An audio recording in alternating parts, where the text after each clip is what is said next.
Some people live in silence so long, they become invisible. Mira was like that. She moved through our house like a shadow, quiet, loyal, unnoticed, until one day, she collapsed. And when she did, the truth came crashing down with her. Mira had been with the Hamilton family for 19 years. She was there before I was born. She had the same neat bun, the same pressed uniform. She spoke only when spoken to and walked like a whisper. The house was massive, cold, expensive, and so were the people in it. But Mira was different.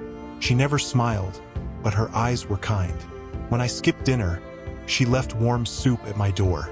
When I cried quietly at night, she'd place a handkerchief on my nightstand the next morning. I thought she was just kind, a gentle soul, a servant who knew her place. I never knew she was watching over me for a reason. It happened on a rainy Thursday. Mira was in the kitchen, preparing my father's favorite breakfast, scrambled eggs with thyme and goat cheese. She reached for the kettle and collapsed, her body trembling on the cold marble floor. I heard the crash from upstairs and ran. My mother, Victoria, stepped into the kitchen with all the concern of someone noticing a spilled glass. "Call someone," she said coldly. "We can't have a mess in the kitchen." Mira was rushed to the hospital. I went with her. My mother didn't. She had brunch with the mayor's wife instead. Back home, I offered to pack a few of Mira's things. A change of clothes, her rosary, maybe her glasses. It was the first time I entered her room. It was so bare. A single bed, a Bible with frayed edges, a cracked photo frame, the picture inside too faded to see clearly. As I reached under the bed for her slippers, my fingers hit something wooden. A box, wrapped tightly in a worn scarf. Inside were letters, dozens, some yellowed, others newer, all addressed to one person, to my sweet child. The first letter was dated 18 years ago. My sweet child, if you're reading this, I hope you are strong enough to understand. I left, not because I didn't love you, but because I had no choice. I had to protect you from a world that didn't want us to be together. A world ruled by names like Hamilton. I stared at the letter, confused. Hamilton, my family. Who was she talking about? I once lived in that house as a guest, not a maid. I once loved a man who made me promises. He was your father, but he chose a different life, a different woman, and we were erased. The words hit me like a punch to the chest. My father? Did Mira mean Richard Hamilton? Over the next few nights, I read every letter. They told a hidden story, a forbidden love between Mira and my father. It started when they were in college, before he was arranged to marry Victoria. He loved her. He told her that every day. They made plans, dreams, and then Mira got pregnant. She told Richard. He promised to protect her, to leave Victoria, to start over. But the next day, everything fell apart. She was fired, evicted, threatened. Anonymous calls were made to child services. She vanished, alone, pregnant, terrified. Years later, she returned, not as a guest, not as a lover, but as a maid. "I took the job," she wrote, "because I needed to see. I needed to know what kind of man Richard had become, and what kind of boy he had chosen over mine. And then I saw you, Liam, a quiet boy with sad eyes, so much like him. I stayed because you reminded me of what I lost. I was that boy, and Mira was my father's lost love." But what about the child? Mira's child? Her name was Amara.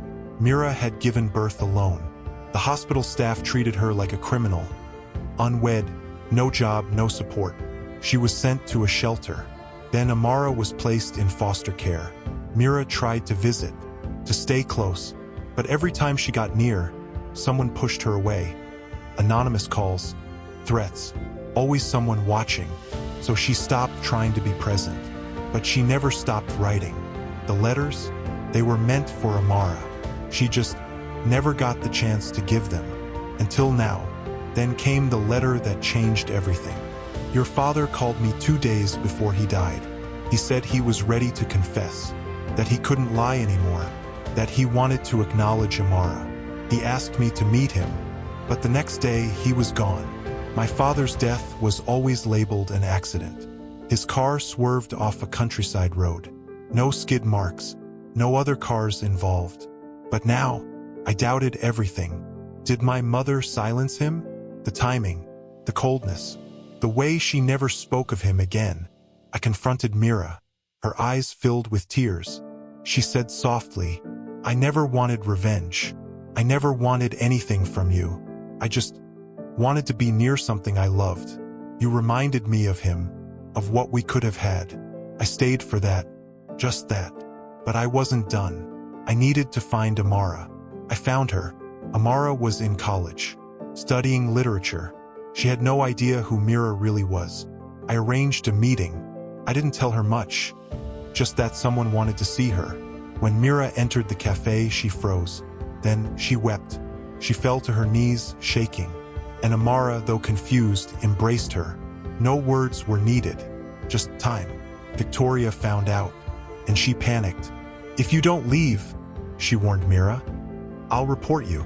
Say you stole. Say you manipulated my son. You think a maid has a voice in this world." But she was wrong. "Try it," I told her, "and I'll show the letters, the lies, the threats.